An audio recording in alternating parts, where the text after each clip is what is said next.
What's up, everybody?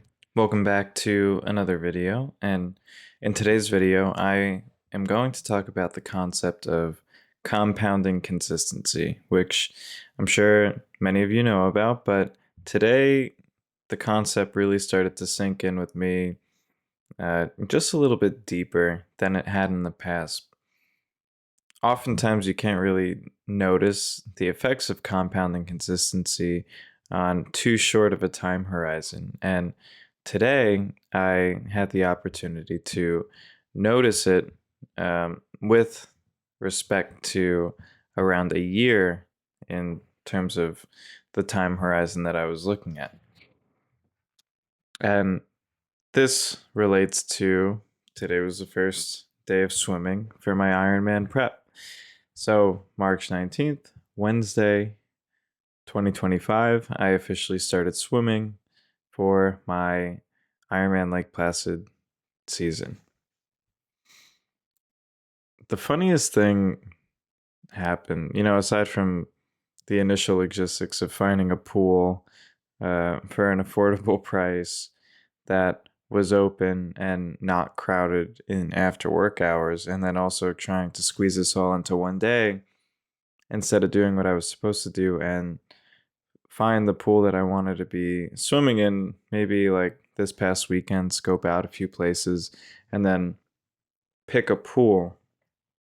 I didn't do that. I just found a pool basically last minute. I had an idea of where I wanted to go, but I showed up after work today or after a course that I'm in, and I just kind of showed up, got a free guest pass, and then gave the pool a try. Luckily, I got in there, there was a lane open, and I basically took over the whole lane because of the nature of my training, which, if you have looked at my Ironman Mastery training program, you know exactly what I'm talking about. The nature of this training, obviously, when we're just getting back into the swim, uh, is endurance building and getting used to being in the water again, getting that technique, getting the body moving, really focusing on efficiency and endurance. So I was basically swimming for, aside from the warm up, 30 minutes straight. And I stopped at 30 minutes because I was forced to stop. And I was forced to stop because I didn't plan properly. Excuse me. I didn't plan properly. And I was kicked out of the pool because apparently 24-Hour Fitness closes their pool at 8 p.m., which to me doesn't sound like 24-Hour Fitness, but that's just me. So I missed 200 meters on my swim today, on my first swim. But back to the subject at hand, compounding consistency. For some reason, I haven't swam, aside from leisurely, since Ironman Lake Placid 2024. And I PR'd today, aiming to just do a casual zone 2 swim. I PR'd my 100 meter and my 400 meter. I'll say I don't have impressive times in the 100 and the 400, but today, for whatever reason, I was swimming at about 20 seconds per 100 faster than I had ever swam in my last prep last season. And, we're talking about swimming because today I swam, but the same is true for my running times, which my zone 2 pace, as I had complained about in the past, is now over a minute faster than last year's zone 2 pace, minute per mile. And my cycling is right around the same, but my VO2 max is much better than last year. All that to say that despite not having done much training in the off season. Now I did a bit. I did a bit of a run focus in the fall, but no bike, or basically no bike. Some run with a surgery in there for my back that brought me straight back down to the ground floor running. And then absolutely no swim beside leisurely swimming on vacation. And all three disciplines have improved since last training season. And this really is the effect of compounding consistency, or just compounding in general, where if we were to look at my first Ironman year, all these numbers were also substantially worse than they were the last year and now this year. So when we talk about improving in sport, it's important to take into account how much time it really takes to improve and how much a better approach can enhance that improvement, or the opposite, how much it can be detrimental to your improvement. But generally, from what I can see and what I've found in my many years in sport, and not to show my age, but now I've been in and out of sports. This is going to sound stupid because I'm like just about 30 years old. But since I was a kid, like 5 years old, between baseball, track, whatever else I was doing. But I was having this conversation today with one of my coworkers on the topic of my high school wrestling career. Somehow I steered the conversation in this direction. I remember distinctly understanding that those who began wrestling in their early years, like elementary school age or even middle school age, early middle school, had a significant advantage over those of us wrestlers who started wrestling in high school. And athletes tend to learn this lesson early in life because the reality of the situation is that the longer you're exposed to and surrounded by and partaking in a given sport or discipline, the more adept you'll be in that sport or discipline, barring any extreme cases.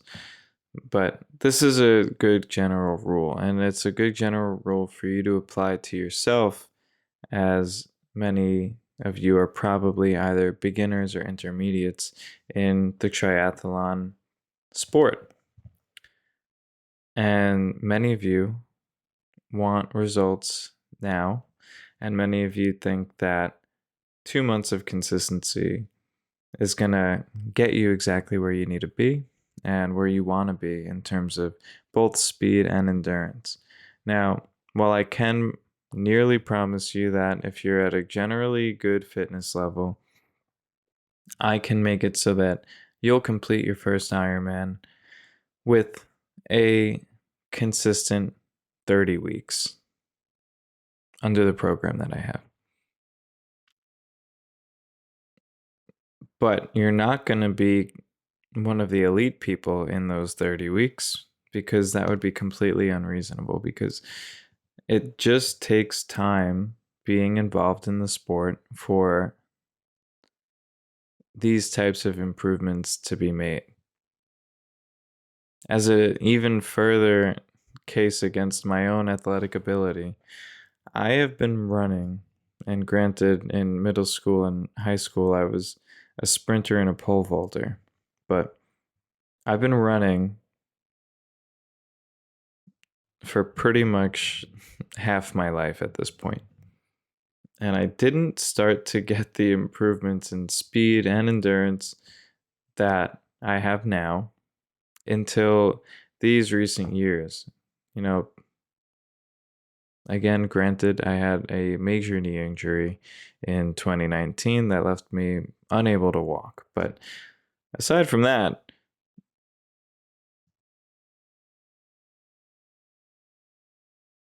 the progress that I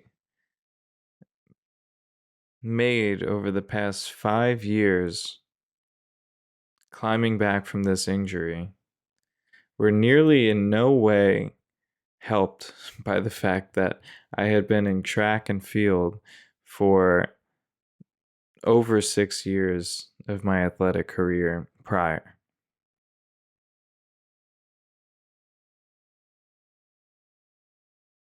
And if that's not a testament to how long it can take to improve and bring yourself back from something, then I don't know what does. So I think you get the point. I think so far this was a good video, and I don't want to beat a dead horse here. So to wrap it all up,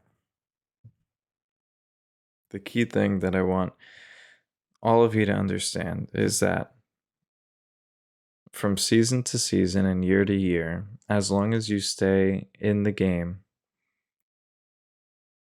you'll generally see improvement over a long enough time horizon. And this not only is a lesson to tell you to be patient, but this is also a lesson to tell you that if you're putting in the work, and you know if you're putting in the work, and if this is something that you really want to do, then if you stick with something for long enough, then there's nearly no way that you won't make it. Barring any unforeseen, unfortunate circumstances, if you start not even being able to run a mile, if you set your sights on a goal like an Ironman and you commit to training for long enough, then you will achieve your goal. And you'll be surprised at how the effect of compounding consistency over the long term will change who you are as a person. So I think that's a good place to wrap up for today. Thank you for bearing with my roundabout way to get to a pretty nicely bowed conclusion, if I do say myself. If you like this information, make sure you subscribe. And if you want to learn more and don't want to wait for me to get to it in weekly and daily videos, then go check out the link below and buy my Ironman Mastery training program. I'm still working on the funnel and the landing page, so don't hold my inability to be a good marketer against me. Just if you like the support, you want to learn the information, you want to learn everything you need to know to complete your first Ironman triathlon safely without using all of your time while being in a career and having a family, then check this out because it'll help a lot. And if it doesn't help a lot, then just email me and I can help answer any additional questions you have after that. All right. See ya.